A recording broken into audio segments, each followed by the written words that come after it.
자, 시작해보자. 사회 7번째부터 보시면 됩니다. 자, 사회 7번째 제목을 한번 적어볼까요? 후쿠야마의 역사의 종말. 후쿠야마의 역사의 종말이라고 적으시면 되겠습니다. 후쿠야마의 역사의 종말. 아, 찍히겠다. 키가 커가지고. 찍히겠어요. 자, 후쿠야마의 역사의 종말입니다. 자, 그럼 가볼게요.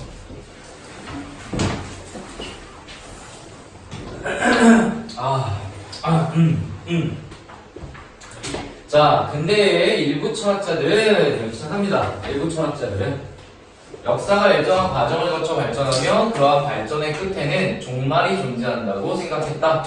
자, 그럼 철학자들이 뭐해? 역사라고 하는 애가 과정을 거쳐서 뭐해? 발전한대.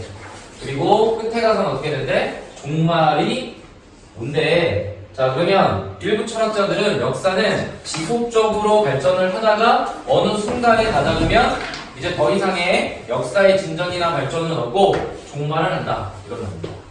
자, 그래서 칸트는 여러분들 칸트 우리 계속해서 수능특강이라든지 우리 클리닉 시간에도 유사 질문들 보면서 칸트에 대해서 계속 이야기를 나눴었어요.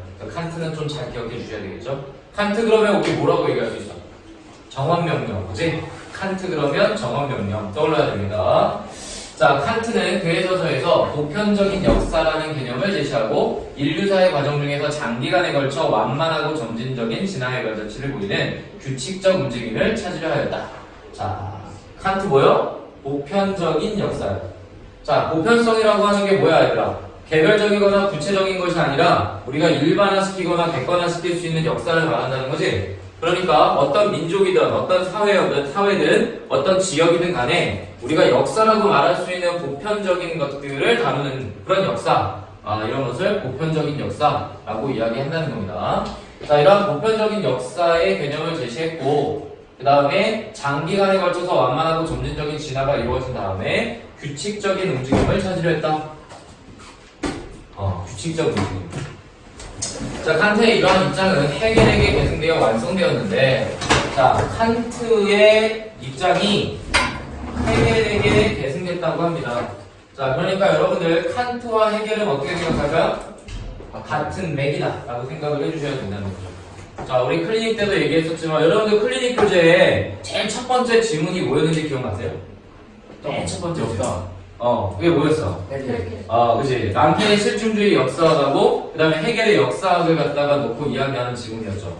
그때 헤겔의 역사학을 이야기할 때, 절대정신이라는 개념을 이야기했었어요. 그래서 절대정신이라고 하는 건 뭐냐면, 헤겔은 역사를 바라볼 때, 보편적인 시각에서 역사를 바라보고, 거시적인 시각에서 역사를 바라본다. 라고 얘기를 했었습니다. 그 얘기는 뭐냐면, 역사라고 하는 것은 하나의 방향을 향해서 변화가 일어나고 또 발전이 이루어지는데 그 헤겔이 이야기한 하나의 방향이 뭐였을까? 기억해보자. 자, 헤겔은 역사라고 하는 것은 무엇을 향해 가는 것이다? 자유와 민주주의를 향해 가는 것이 역사다 라고 이야기를 했죠.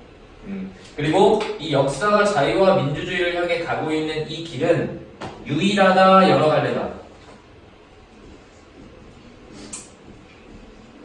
유일한 길이다. 그래서 무슨 성이 부여가 돼? 절대성이 부여가 된다라고 얘기했죠. 절대성이 부여가 된다는 것은 여러 통로를 통해서 다변적으로, 가변적으로, 상대적으로 변화되어서 가는 것이 아니고 하나의 절대정신에 입각한 길을 향해서 가는 것이다. 그것이 바로 자유와 민주주의를 향해서 가는 것이다.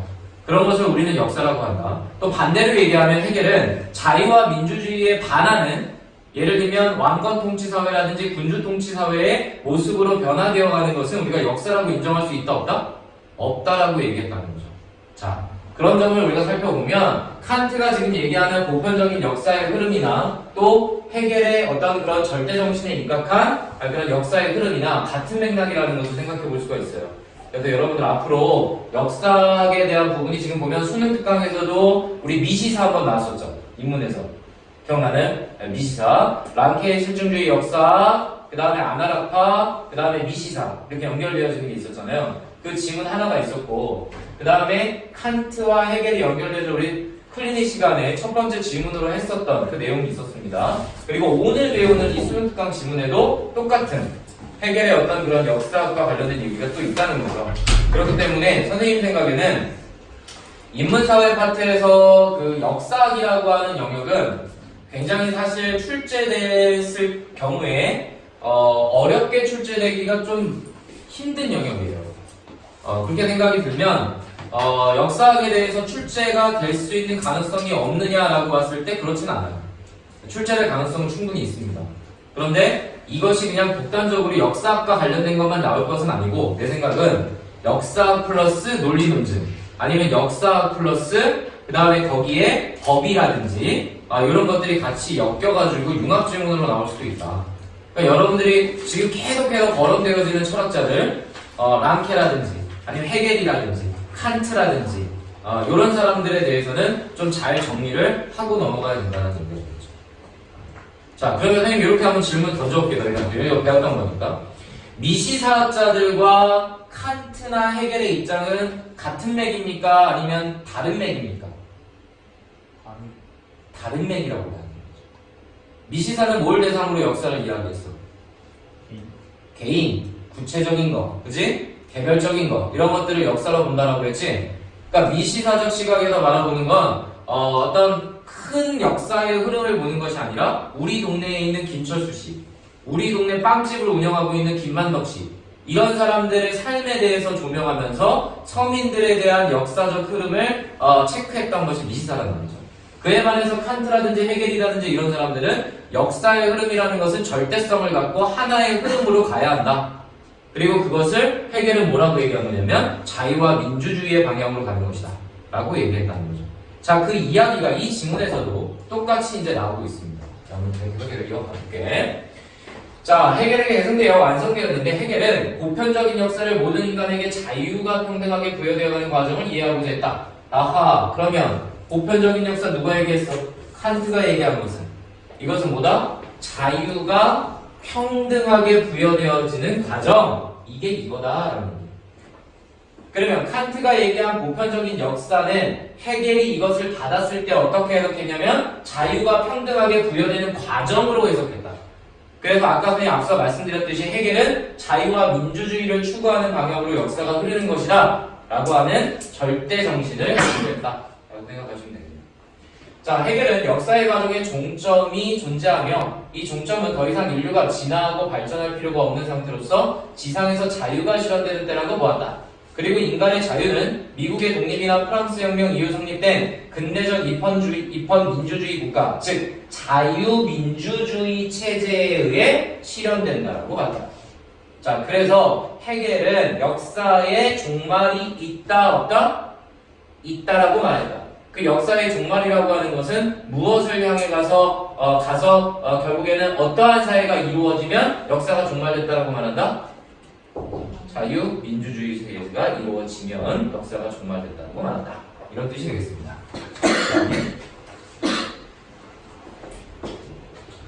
자, 그 다음에 또 코제부는 이렇게 시작합니다. 그럼 코제부 동그라미 한번 치세요.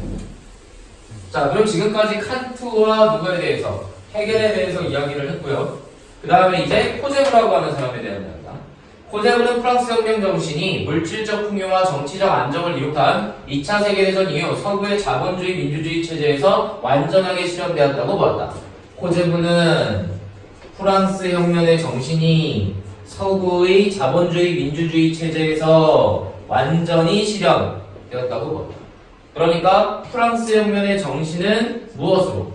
서구의 자본주의와 민주주의 체제에서 실현되었다. 그러니까 코제부가 얘기하고 코제부가 중요하게 생각한 건 뭐가? 서구의 자본주의와 민주주의 체제 이게 역사의 종말에 해당하는 그런 사회적 배경이다라고 얘기를 하고 있습니다. 자, 코제부도 자유민주주의 체제 안에서 사회 구성원 간의 지배와 목적의 관계가 보편적이고 평등한 상호 인정의 상태로 바뀜으로써 불평등한 관계로 인한 문제들이 완전히 해결됐다고 주장하며 역사는 종말에 이르렀다고 선언했다. 자, 그러면 여러분들 앞서 얘기했던 해겔과 코제브는 의견이 다르다는 거예요? 같다는 거예요? 해겔도 역사가 종말하는 사회의 배경이나 분위기는 자유민주주의 체제를 이루는 것이다라고 했고요. 코제브도 뭐라고 얘기했어요? 자유민주주의 체제 안에서 이루어진다라고 얘기를 했죠. 그렇기 때문에 이 두 사람들의 공통점이라고 얘기할 수 있는 부분은 자유민주주의 체제의 사회가 구성이 되고 그것이 이루어지는 배경이 된다면 역사가 종말되는 시점이다라고 이야기하고 있다는 거죠. 그 점에서는 공통점이 있다라고 얘기할 수가 있다는 얘기야. 자, 그런데 약간 차이가 있다면은, 자, 아까 우리 해겔은 이거 얘기했나요? 자본주의를 얘기하진 않았죠. 그럼 코제브는 자본주의를 얘기한다는 점에서는 차이가 있구나라고 하는 것을 기억해 주셔야 돼요. 그럼 거기다 자본주의에다가 뭐라고 적을까요? 해겔은 없음. 그럼 되겠지. 그러면 이거 누구만 있는 거야? 코제브만 있는 거지. 자, 그러니까 자본주의 사회도 가장 이상적인 사회로서의 어떤 모습이다라고 코제브는 이야기했다는 겁니다. 자, 그 다음 프란시스 후쿠야마는 또 새로운 사람 나왔네. 후쿠야마.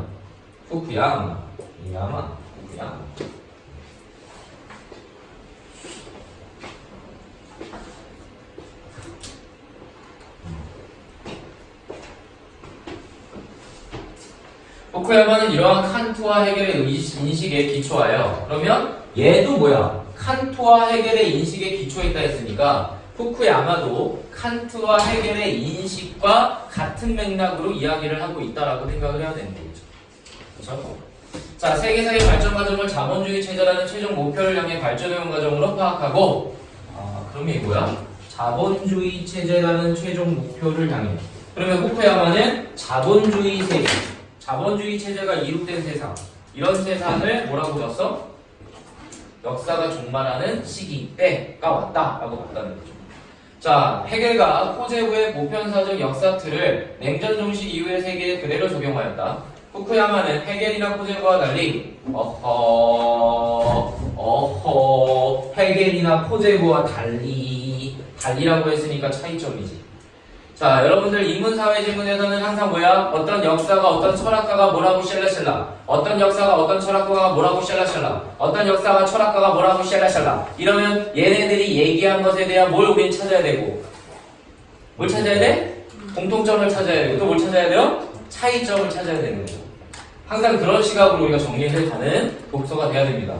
자, 미국 중심의 세계 자본주의 체제를 역사의 종말로 상정하고, 미국 중심의 세계 자본주의 체제. 누가요? 후쿠야마가요. 그러니까 미국 중심의 세계 자본주의 체제를 가장 이상적인 사회다라고 이야기를 했다는 거예요. 별로 동의하고 싶진 않아요. 네. 미국 중심이지. 자, 그래서 역사의 종말로 상정하고 구소련이 붕괴되고 냉전이 종식되자 역사의 종말을 선언했던 것이다 라고 후쿠야마가 이렇게 했어요. 자, 그 다음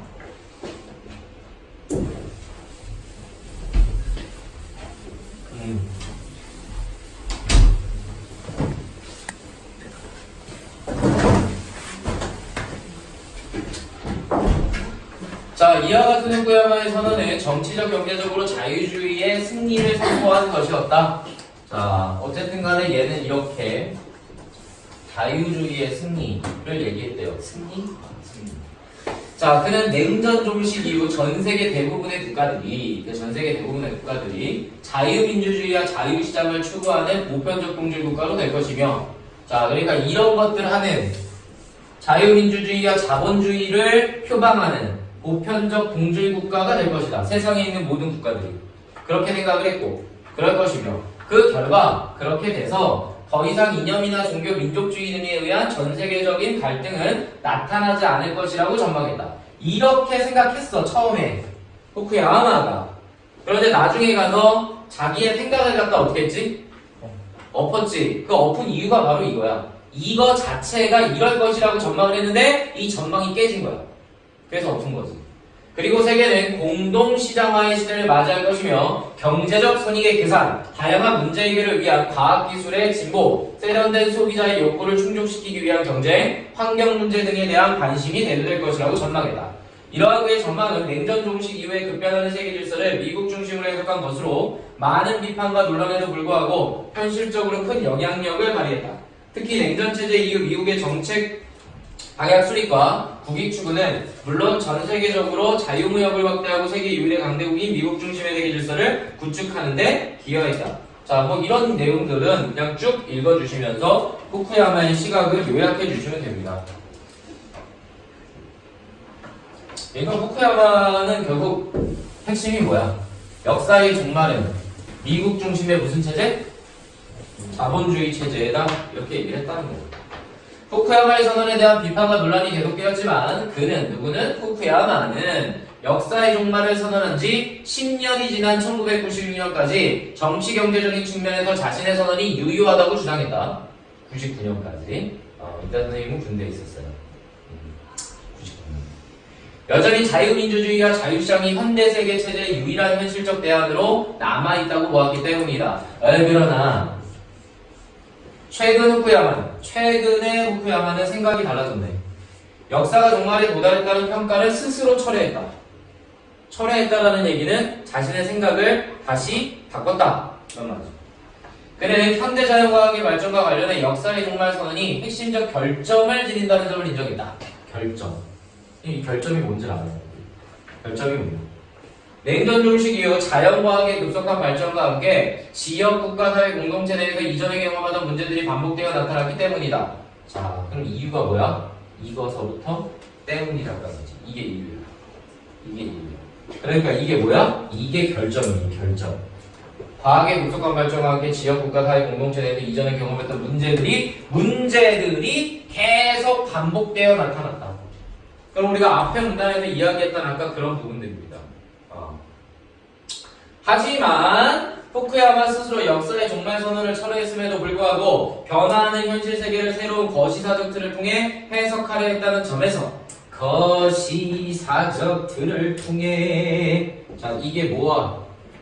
이게 헤겔 그 다음에 앞에 나왔던 누구? 코주부였어? 코제부였어? 코제부 그리고 누구까지? 후쿠야마까지 셋 다 공통점인 것. 거시사적 틀에 의해서 역사를 해석했다라는 점. 그럼 이 점은 우리가 수능 특강 인문에서 봤던 미시사하고는 정반대의 개념인 거죠. 자, 그에서는 세계 역사와 국제정치 측면에서 큰 뭐가 있대요? 의의가 있다. 그러니까 마지막 문단 쪽에는 의의를 얘기하는 거죠. 후쿠야마 역사에 대한 의의. 네, 이렇게 정리하시면 되겠습니다. 자, 문제에서 질문해 봅시다. 2번이요. A, B가 공통적으로 지닌 견해로 가장 적절한 걸 골라주세요. 라고 했어요. A는 해겔, 그 다음에 B는 코제부가 되겠습니다. 자, 일단 정답은 5번이었는데 자유민주주의로 이행하는 과정에서 역사의 발전과 진화가 이루어진다. 거기 자유민주주의의 밑줄을 그시면 되겠고요.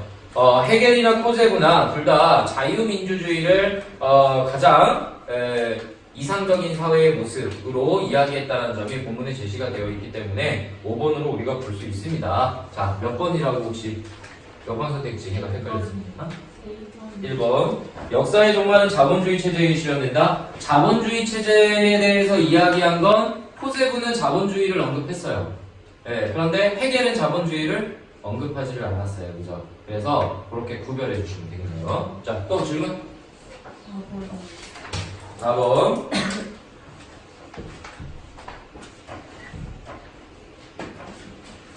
니은의 이유로 가장 적절한 걸 골라라 라고 얘기했습니다.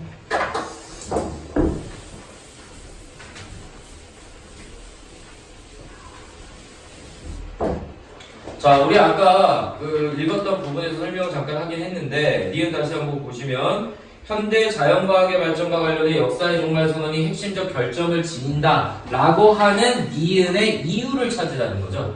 그럼 그 이유는 바로 뒤에 나오는 땡땡땡 때문이다가 이유가 되겠지. 그 문장 밑에 나오네.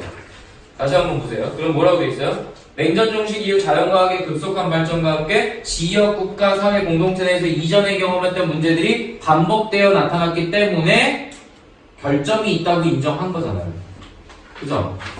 그러면 그 내용을 가장 충실하게 담고 있는 게 뭐냐는 겁니다. 자, 4번을 보시면 자연과학의 발전으로 인한 끊어주세요. 그럼 이건 뭐하고 같은 거예요? 아까 밑줄 친 부분 바로 밑에 있는 냉전 종식 이후에 자연과학의 급속한 발전과 함께 이거하고 같은 말인 거죠. 그 다음에 뭐라고 나와 있냐면 혜택이 특정 국가나 계층에 집중되어 불평등을 야기할 수 있기 때문이다. 특정 국가나 계층에 집중된다. 이게 뭘까요? 지역이라든지 국가라든지 사회 공동체 내에서 이전에 경험했던 문제. 이게 바로 뭡니까? 불평등인 거거든요. 이 불평등이다라고 하는 것을 우리가 추측해낼 수 있는 이유가 뭐냐면 후쿠야마가 얘기한 것 중에 뭐가 있냐면 밑줄 친 기억 한번 봐주실래요? 밑줄 친 기억. 밑줄 친 기억의 후쿠야마의 선언은 그럼 뭐라고 나왔습니까? 세계 대부분의 국가들이 자유민주주의와 자유주장을 추구하는 보편적 동질국가가 될 것이며 라고 말했단 말이에요.